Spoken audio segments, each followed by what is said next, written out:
Thank God for that Christmas morn, right? Jesus Christ came and we have salvation because of it. And that's the hope of the Christmas story. And in fact, we've been talking about that very thing in our Christmas series, Sounds of the Season. We've talked, Pastor Bob did a fantastic job a couple weeks ago talking about how God, the God of all the universe, the one who stands outside of time, who can do whatever he wants, came as a baby and visited us. Right? Sounds of the Season. We talked about Hark the Herald Angels Sing that week, how the incarnation, Emmanuel, God with us. Last week we talked about the concept not of just visitation, but invitation. Go tell it on a mountain. We sung that last week, sung that this morning. We looked at the Christmas morn when those angels came to those shepherds. And really, the Christmas story is not just a story about how God is with us. He's the greatest present of all is the presence of Jesus Christ. But more than that, if he truly did come, and we truly do believe that, how can you not tell people about that? Look at those shepherds. They got a divine, angelic concert on the hills of Bethlehem that night, and they went and told everyone. And so do we. We got to go tell it on the mountain, yeah? That Jesus Christ is born, just like Mark was singing even today. That salvation has come. Today we're going to move from talking about visitation, invitation, to now emancipation. Emancipation. But before we do, I want you to take your Bibles and turn with me to the book of Isaiah. It's in the Old Testament, towards the middle bit of the Old Testament. Isaiah, chapter number 11. And when you find that chapter in your Bible, why don't you stand out of respect for God's word this morning as we read this wonderful passage. Isaiah, chapter number 11, verse 1. The Bible says, "There shall come from a shoot from the stump of Jesse, and a branch from his roots shall bear fruit. And the Spirit of the Lord shall rest upon him, the Spirit of wisdom and understanding, the Spirit of counsel and might, the Spirit of knowledge and the fear of the Lord. And his delight shall be in the fear of the Lord. He shall not judge by what his eyes see, or decide disputes by what his ears hear, but with righteousness he shall judge the poor, and decide with equity for the meek of the earth. And he shall strike the earth with the rod of his mouth, and with the breath of his lips he shall kill the wicked. Righteousness shall be the belt of his waist, and faithfulness the belt of his loins. The wolf shall dwell with the lamb, and the leopard shall lie down with the young goat, and the calf and the lion and the fatted calf together, and a little child shall lead them. The cow and the bear shall graze. Their young shall lay down together. The lion shall eat straw like an ox. The nursing child shall play over the hole of a cobra, and the weaned child shall put his hand on the adder's den. They shall not hurt or destroy in all my holy mountain, for the earth shall be full of the knowledge of the Lord as the waters cover the sea." In verse 10, "In that day, the root of Jesse, who shall stand as a signal for the peoples, of him shall the nations inquire, and his resting place shall be glorious." Amen. Father, I love you. Thank you for your word. Thank you, Father, for preserving your word. It is sufficient. It speaks for itself. But Lord, what a humbling opportunity, what What a wonderful opportunity you've given to me to be able to preach your word today. So I pray, Spirit, that you would open up our hearts, that we would not just have ears to hear, but feet and hands that obey your word. Help us, Father, to understand your word. Help us to understand the words of your prophet Isaiah. That, God, we would see today that the Christmas story is a story about freedom. Freedom from slavery. So, Father, help us today. And all God's people said, Amen. Thank you. You may be seated. On January 1st, 1863, those of you who are history buffs in here, of course you know, Abraham Lincoln issued the Emancipation Proclamation. And by that point, the Civil War had been a very bloody war, had been going on for 3 years by that point. And part of the Emancipation Proclamation decreed that all persons held as slaves are, and henceforward shall be free. Union forces would, of course, have to win the war for the Emancipation Proclamation to take hold, to take root, but this was a positive step in the right direction. And of course, as many as you know, the North won. I know we're south of the Mason-Dixie line, so I know that maybe is some of you, a little still bitter about the Civil War, but it was a good thing that the South lost, okay?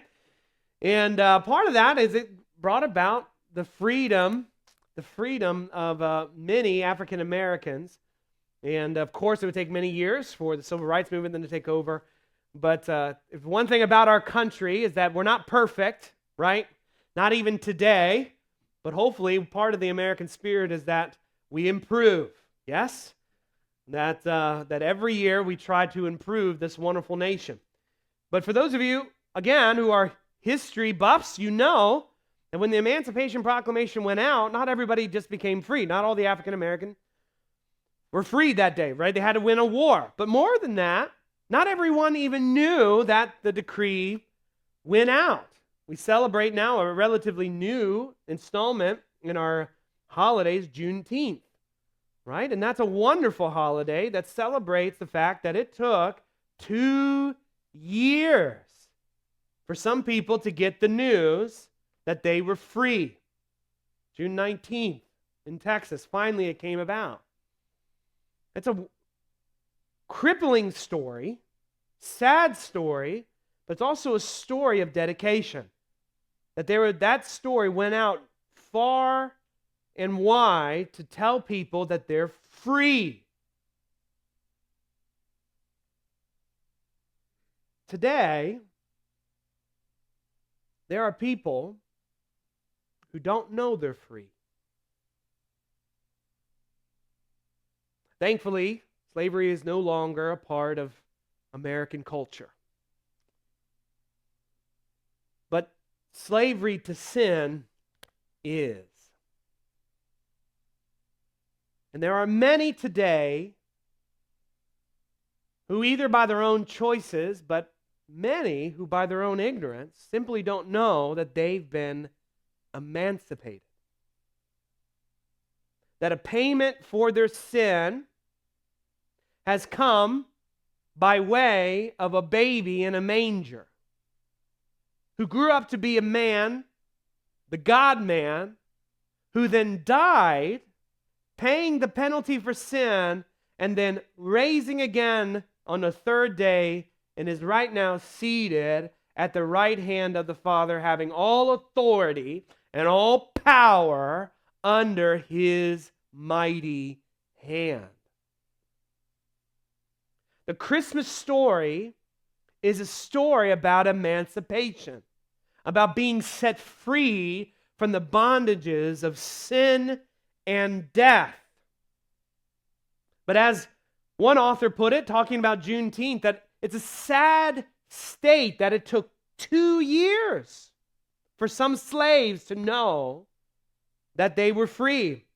And as Steve Bateman put it, good news delayed is good news denied. This is why we talked about invitation. That listen, dear church, you have to go out from these four walls and tell people about Jesus. Every opportunity you get, tell people about Jesus. Well, Pastor Ben, what should I tell them? Tell them that they're free. Let them know that Jesus Christ has come to set them free. Part of our Christmas invitation is the fact that Jesus Christ has emancipated humanity from the bondage of sin and death. Now, admittedly, there are some who don't want to be free. But I dare say there are many who wish they were. Now, many of you have grown up in church, you've come to church, you've never heard a Christmas sermon from Isaiah 11. How does this apply to Christmas? Well, let me give you a little bit of background on the book. I'm not going to teach the whole book of Isaiah. That would take forever. But you got to know a little bit of background about this wonderful book. Isaiah was a prophet in the nation of Judah. At this time, Israel was divided into the northern kingdom and the southern kingdom. They had a civil war. They didn't make amends. And Isaiah prophesied to the nation of Judah, the kingdom of Judah, roughly 700 years before the birth of Jesus Christ. This was a tumultuous time. Isaiah lived through at least five different kings. He was an old man. He saw a nation called Assyria from the east come in and steal away to destroy the northern kingdom. He witnessed it. And then he knew that Judah was next. The northern kingdom was destroyed and the southern kingdom was coming next. Not by Assyria, though, but by Babylon. Why? Why would God do this? Because the nation of Israel was idolatrous. God had rescued them, emancipated them from bondage in Egypt, and then for hundreds of years, they disobeyed. They would run away. God would redeem them, bring them back, send them prophets. He raised up David, King David, and said, your kingdom will be an everlasting kingdom. Awesome. But then what happened to David? He failed too. And because of his failure, there was great division in his own house. His children murdered one another. Until finally Solomon sat on the throne. Wise Solomon. Here is a man who could finally lead the nation of Israel. God asked him, what do you want, Solomon? I'll give you anything. What do you want? Riches? Solomon says, no. You want power? No. Long life? No. What do you want, Solomon? What does he ask for? Wisdom. God said, because you didn't ask for these things, but ask for wisdom, I'll give you these things. And it looks up. It looks like things are going to go really well. David's descendant Solomon has got it going on. Yeah. But what happens to him? He falls too. Marries at least 1,000 women. Had at least 1,000 wives between the wives and concubines. And the idolatrous too. He himself, though he built Solomon's temple, God's temple, lavishly decorated Solomon's temple, he himself would go to another mountain and sacrifice there. And so here, what is God to do? Solomon, because of you, I'm going to divide the kingdom. And so the nation of Israel was divided because its ruler, Solomon, did not, though he was wise, he was also very dumb. How many of you know people in your life? They know what's right, but they don't do it anyway. They have the wisdom, but not the obedience, yeah? And so what we find then after Solomon is this story of conflict, of death, of civil war. And you have these rulers, these kings who come after Solomon, who some are bright stars. Like really amazing men, leaders who bring the nation of Israel back. But by and large, both in the northern and the southern kingdom, you just got wicked ruler after wicked ruler after wicked ruler. And at some point when you're reading your Bible, and you're going through, I hope that you're going to read through your Bible next year. It's a wonderful time to start, is in January. Read through your Bible. And as you're reading through, you're like, oh, maybe this one will do it. Oh, man. Oh, hey, what about this king? This one will do it. Oh, not again. And over and over. And you reading the Bible, you're like, well, will no one carry on a godly legacy? And then Isaiah comes. And Isaiah comes and prophesies to the nation of Israel. And he prophesies doom. Babylon's coming, Judah. It is time to meet your maker. Well, now it's really depressing. But then you come to Isaiah 11, verse 1. You see, Isaiah 11:10, God is prophesying, God's talking to the children of Israel, and he likens the nation of Israel to a bunch of cedars, trees, a forest. And now he says that God is going to lay the cedars low. Nation of Israel, that forest, that great forest, is going to be wiped out. But then you read Isaiah 11:1. There shall come forth a shoot from the stump of Jesse. All of a sudden now the tone of Isaiah changes. One of that was despair and judgment and condemnation now comes a prophecy of hope. That there would become a shoot, a branch growing out of a stump. Now, generally speaking, when a tree gets cut down, most of the time, it doesn't grow back.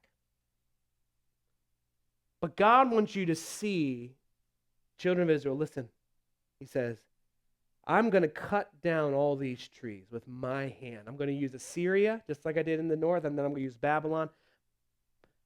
But I'm not going to forget my covenant with you.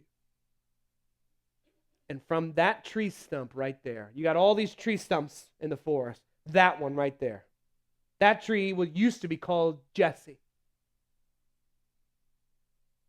From that tree stump, I'm going to raise up a branch, a rod,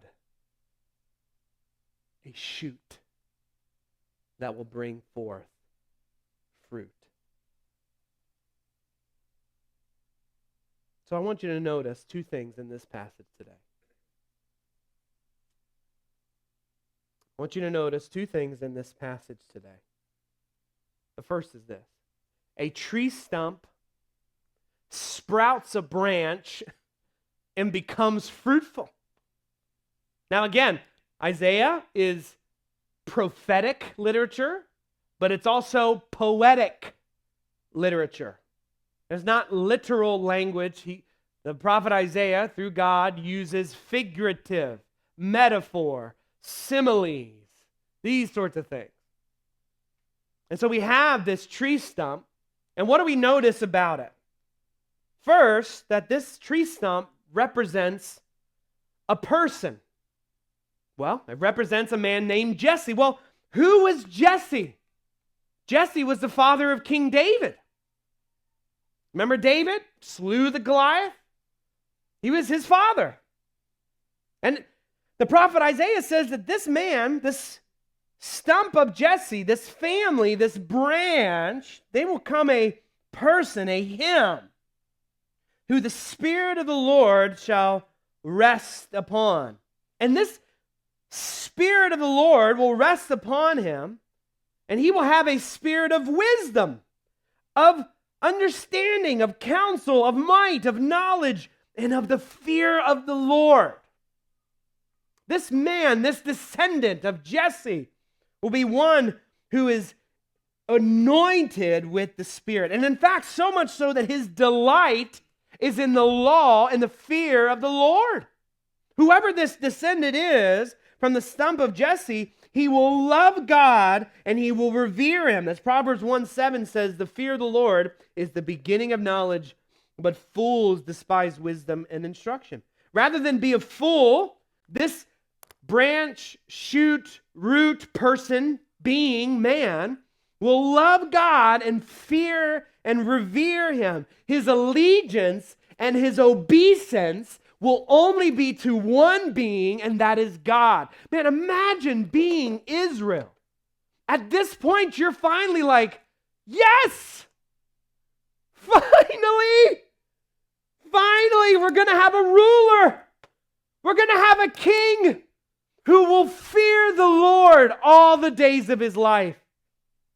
But more than that, he will judge not by his eyes, or he will not judge by even what he hears, but he will judge with righteousness and equity.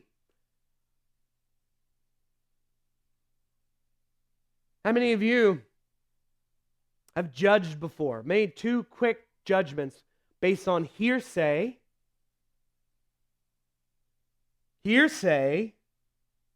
or appearances? That's the one thing I learned about a parent, right? There's always two sides to every story.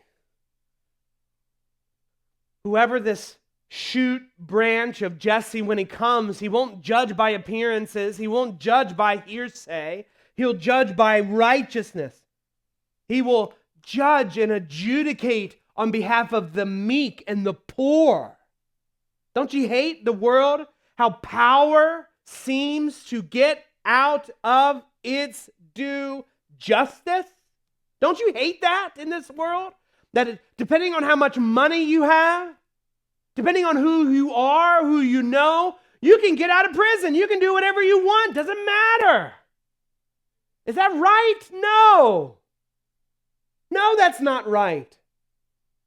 And this being, this man, this person who's the root, the branch of the stump of Jesse, will plead the cause of the poor and the meek. Those who have no one to speak for them. And he will strike the earth and kill the wicked. There will be justice by his hand. Will he do it with the sword? Will he do it with weaponry? No, look at what he says. He will do this with the rod of his mouth and with the breath of his lips. He will exact judgment on sinners with his speech, not the sword. And then lastly, he describes this person as one who is belted with righteousness and faithfulness. Though he is of a kingly line, remember, stump of Jesse, a descendant of kings. From David and Solomon and all of them, he is a king. He has every right to wear a crown, to be garbed in a robe. No, he does not come in kingly robes. He comes belted with righteousness and faithfulness. He will be known not for his wealth, but his character. How many of you wish, man, Lord, give us a leader like that? Someone who is known for their virtue, known for their character, someone who is righteous, which is to say that they have integrity, and someone who is faithful, someone who's loyal. And so at this point, dear people, think about me. Think about this, right? Think about this. At this point, we're thinking, who is this? Can you believe, imagine reading this. You have a nation who had wicked ruler after wicked ruler after wicked ruler. They had a civil war. The northern kingdom is destroyed and taken into Assyria, killed women and children. Hey, the nation, Israel was broken because it had wicked rulers. And finally, God says there's going to come a ruler, of the stump of the root of Jesse, who will be everything that those kings weren't. And you're thinking, hallelujah! Isaiah, when is he coming? When is this ruler coming? Who is he? And of course, who is he? Jesus Christ. See, this is the thing when you start reading prophecy. This is called a poetic. You must have a prophetic position, a prophetic. I forgot the name of the term. Hold on a second. It's coming. Prophetic something. All right. I can't remember the term. I cannot remember the term for the life of me. But perspective. Thank you, Lord. Thank you, Lord. Prophetic perspective. When you're reading the prophets, you must bear in mind that the things that they foretold did not come immediately to pass. Remember what I said? Isaiah prophesied 7 centuries before Christ. The nation of Israel would have to wait 700 years to see this fulfilled. Well, Pastor Ben, how do you know that the root of Jesse, this branch, was Jesus Christ? Well, first we know because if you read the genealogy, and I know some of you are like, Pastor Ben, my favorite parts of the Bible are genealogies. I can't wait. I love it when I get to that in my Bible reading. Well, why are they there? Why are they there? They're there to show you, particularly in the line of David, who Jesus was. And what do we find in the genealogies of Jesus? That he was a great, maybe, I don't know, I've lost count, grandson of Jesse. He comes from the line of Judah. And what do we find Jesus? First sermon. We read this when we were walking through Luke now over a year ago.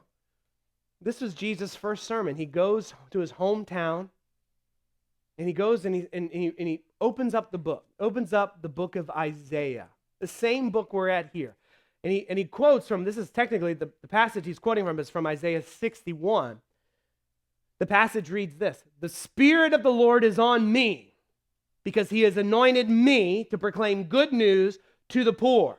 He has sent me to proclaim freedom for the prisoners and recovery of sight for the blind, to set the oppressed free, to proclaim the year of the Lord's favor." Then he rolled up the scroll, gave it back to the attendant, and sat down. The eyes of everyone in the synagogue were fastened on him, and he began by saying to them, "Today, this scripture is fulfilled in your hearing." Jesus himself quoted from Isaiah 61, particularly a passage that talks about having the Spirit of the Lord on me. That sounds awfully familiar to what we were reading here. Verse 2, "The Spirit of the Lord shall rest upon him." And then Jesus quotes a passage that talks about how the Spirit of the Lord is on me. And then Jesus says what? That's me. Hello, good morning. Thank you for coming to synagogue this morning. That is my sermon.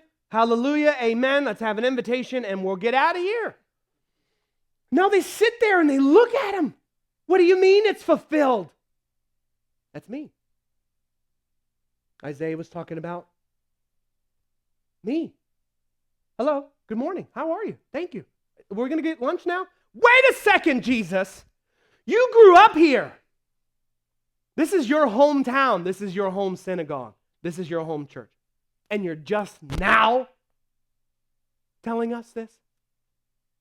And they don't like it. You know how this scene ends, right? They try to throw him off a cliff. They don't like it. But Jesus was saying, that man, that ruler, that Isaiah prophesied 700 years ago, hi, it's me.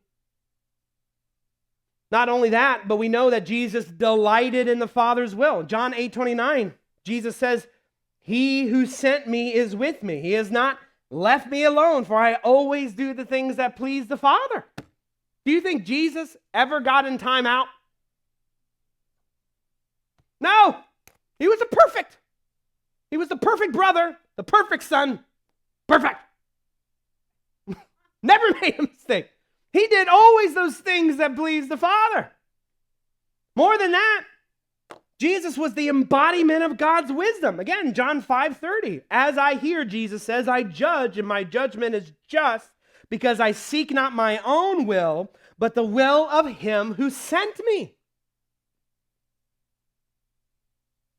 As the character described by Isaiah, the Lord was not one who judged according to appearances or hearsay, but he judged according to God's will. Don't you, dear people, don't you wish we had a bunch of lawyers, a bunch of judges, politicians, and leaders who did not judge by appearances, did not judge by hearsay, but judged the world according to God's word?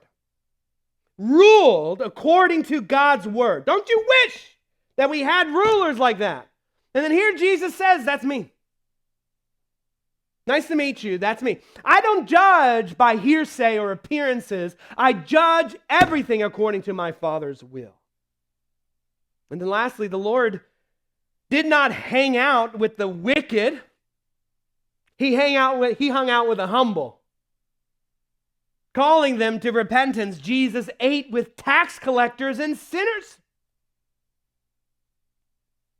Listen, if Jesus could eat dinner, hear me, you guys are all about to go into holidays.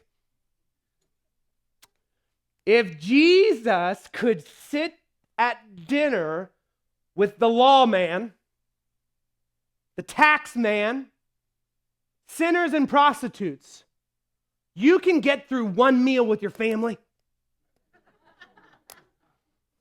One meal.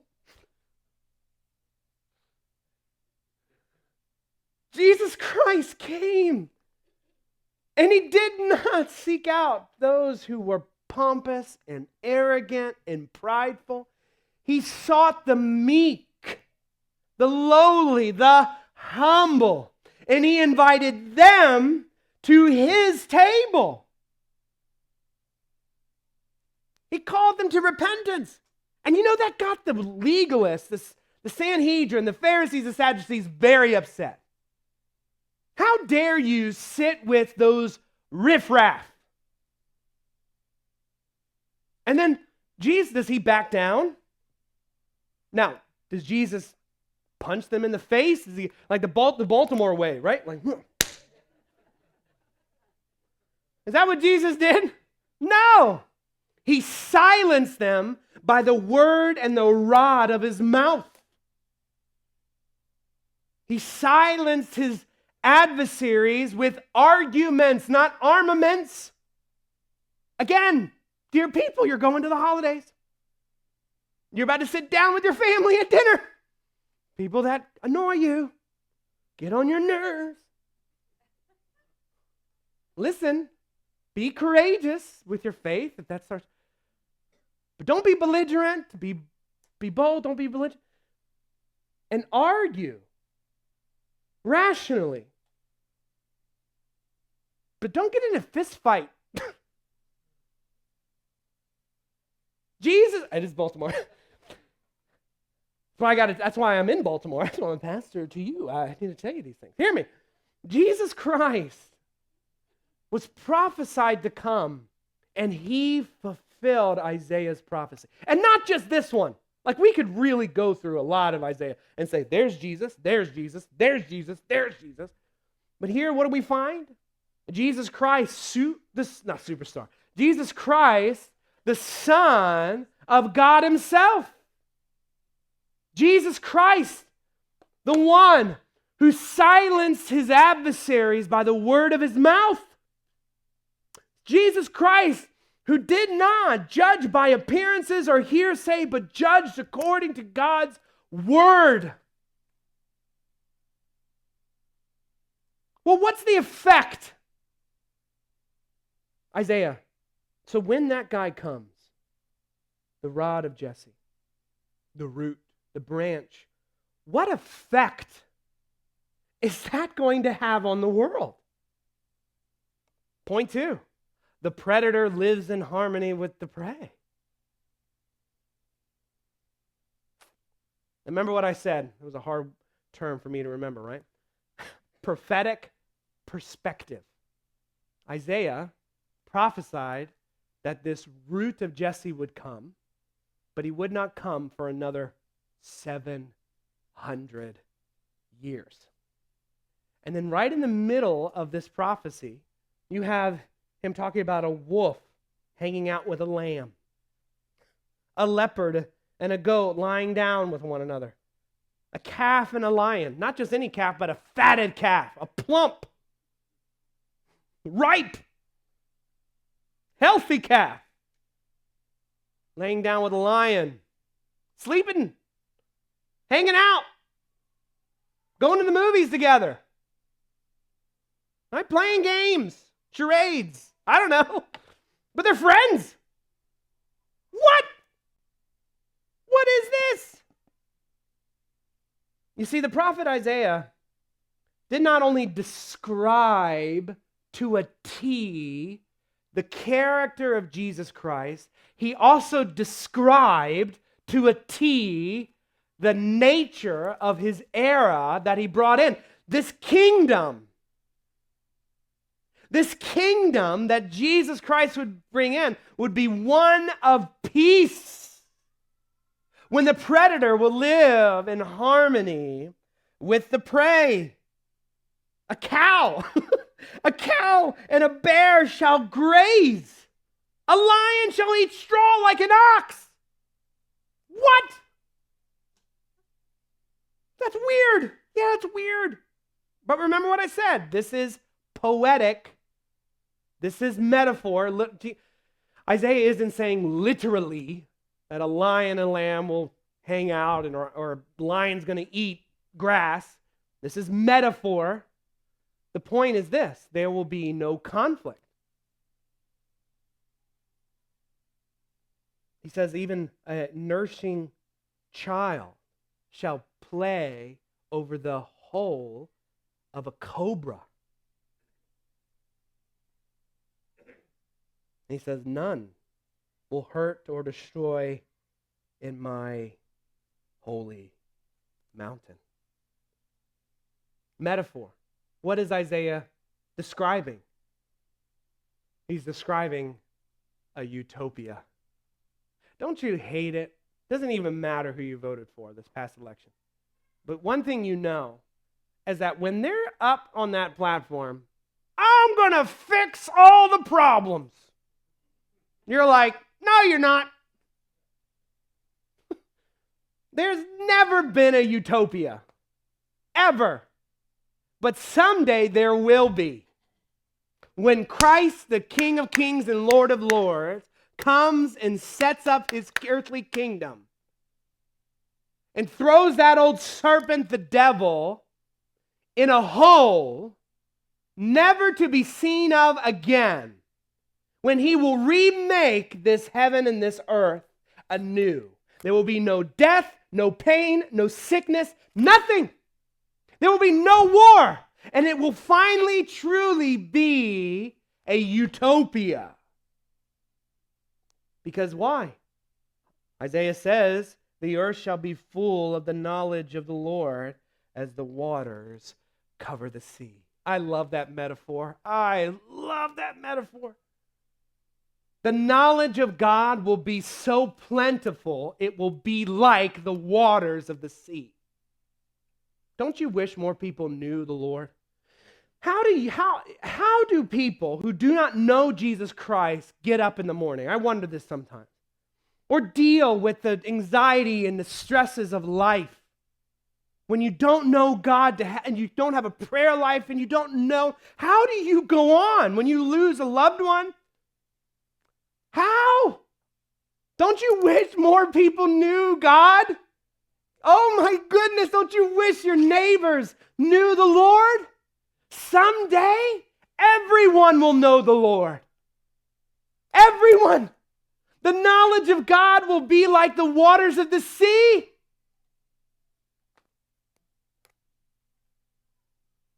How many wish it was that day was today?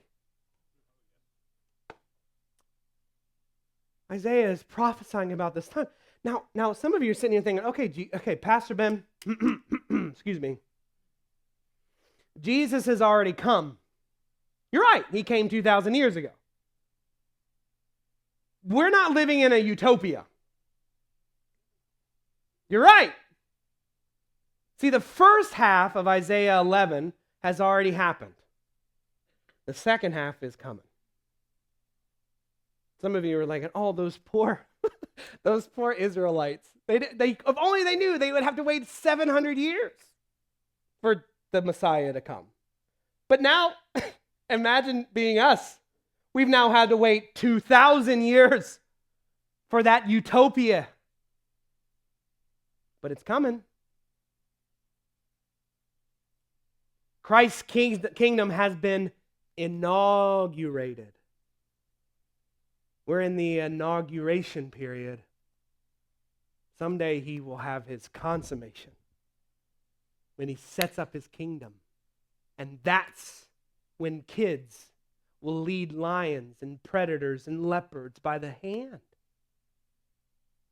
When there will be no more wars and there will be peace forevermore. Amen. So what's the takeaway? The root of Jesse, a.k.a. Jesus Christ, is the rallying point and resting place for all people. Well, how does he end here? Verse 10. In that day, what day, Isaiah? The day when the stump of Jesse comes. The day when the wolf shall dwell with the lamb. That day when the leopard shall lie down with the young goat. That day when a little child shall lead predator. In that day, the root of Jesse, who shall stand as a signal, that is a rallying point, a banner, a light, a flag, a rallying point for the peoples. Of him shall the nations inquire, and his resting place shall be glorious. Jesus Christ says, is your yoke heavy? Are you tired of the sin? Are you broken? Are you weary? Beaten down by the world? Come to me, all who are weary and heavy laden, and I will give you rest. Jesus Christ says, I am the way, the truth, and the life. No one comes to the Father but by me. I am the bread of life, the light of the world. I am the rallying point for all of humanity and the resting place for you. I have come to set you free. During the Christmas story, an old priest prophesied, and he said this. Zechariah was filled with the Holy Spirit and prophesied, blessed be the Lord God of Israel, for he has visited, and not just visited, but what? Redeemed his people, and has raised up a horn of salvation for us in the house of his servant David, as he spoke by the mouth of his holy prophets of old, that we should be what? Saved from our enemies and from the hand of all who hate us, to show the mercy promised to our fathers and to remember his holy covenant, the oath that he swore to our father Abraham to grant us, that we being what? Delivered from the hand of our enemies might serve him without fear in holiness and righteousness before him all of our days. Hallelujah! The Messiah has come. The root of Jesse is here. The branch is Jesus. And he is calling all of us. Calling now for 2,000 years. You can be free. You are free. Imagine those people who finally made it to Texas in 1865. finally came to those last slaves who did not know they were free. And they went up to him and said, I got to tell you something. You're free. What? You're free. Well, when did this happen? 2 years ago. I'm sorry, what? 2 years ago. What do you mean in 2 years? I'm a freed man, but I've been living like a slave for 2 years? Dear people, Satan is defeated.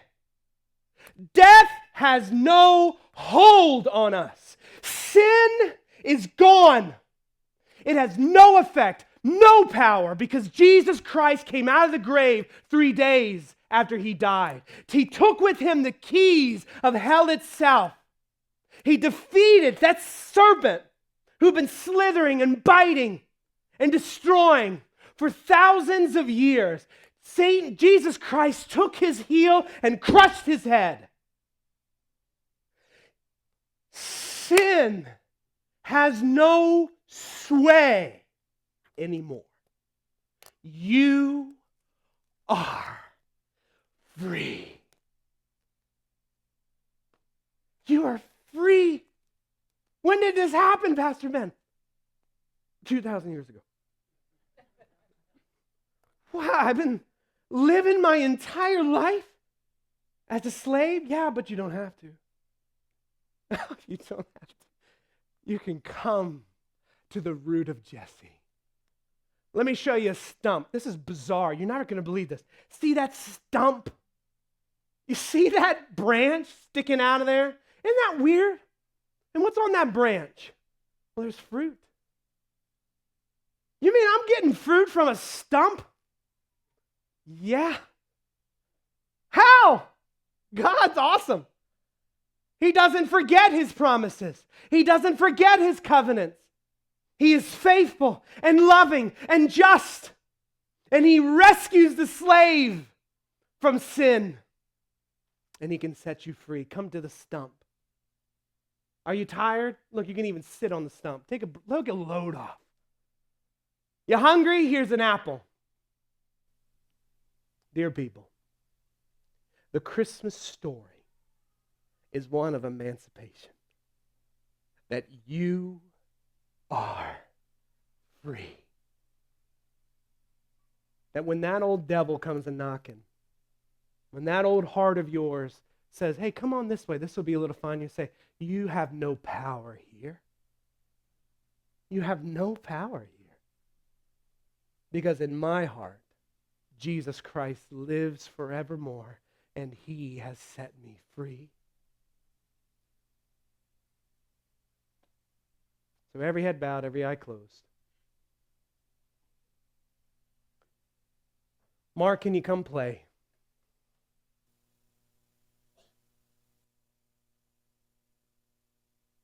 Maybe you need Jesus Christ. That this story, the Christmas story, one of emancipation, of freedom, is not really reached your heart yet. Come now. As Mark is playing, you can literally get out of your seat, come and talk with me or Bob or somebody, and they can talk to you about how to be free. I'm going to be over here, actually, after the service. I'll be right here. There's double doors. You can say, Pastor Ben, I didn't want to come during the invitation, but I'm coming now. I need to be free. All right, well, you can do that. But come to Jesus, where you can be set free. You can accept him as your Lord and Savior. He can rescue you from bondage to sin and death. Come to Jesus right now. Because listen, Israel had to wait 700 years before they saw the fulfillment of Isaiah 11. We've now had to wait 2,000 years before we see the other half of Isaiah 11 fulfilled. But don't doubt that it's coming. It's coming.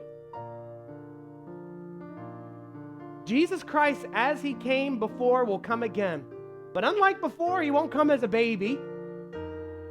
He'll come on a white horse as a king, inheriting his kingdom. Are you ready to meet the King of Kings?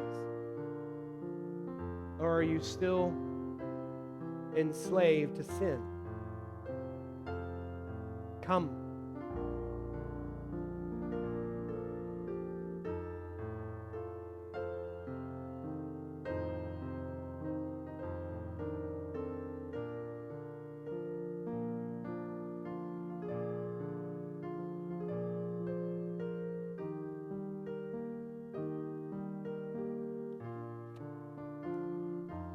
Thank you, Mark. Father, I love you. I thank you for this day. Bless us as we go. In your name I pray, amen. Take your hand out and turn it over. Part of this series, Sounds of the Season, right, is a Christmas carol. This is why we sang, O come, Emmanuel, today, to explain to you that fourth verse. What's that rod of Jesse? Who? That's Jesus Christ. And that song, that Christmas carol, is not only a reminder of Jesus' first coming as a baby, but it is also a prayer for Jesus' second coming. So when we sing this again today, right now, I want you to say, Lord, this is my prayer today. Dan said this on Thursday. He who sings prays twice. He who sings prays twice. You praise, Praise, and you pray, Pray. Let this song be both your praise and your prayer this morning. O come, Emmanuel, and ransom captive Israel, that mourns in lonely exile here, until the Son of God appears. Rejoice, rejoice, Emmanuel shall come to you, O Israel. Go to verse 4. O come, thou rod of Jesse, free thine own from Satan's tyranny. From depths of hell thy people save, and give them victory o'er the grave. Rejoice, rejoice, Emmanuel shall come to thee, O Israel. God bless you. Merry Christmas. I'm going to be over here. If you want to talk with me, you can talk. If you want to talk with me, I want to talk with you. For those kids, we got 3 kids that still need gifts. See my wife if you want to help. God bless you. Have a great week.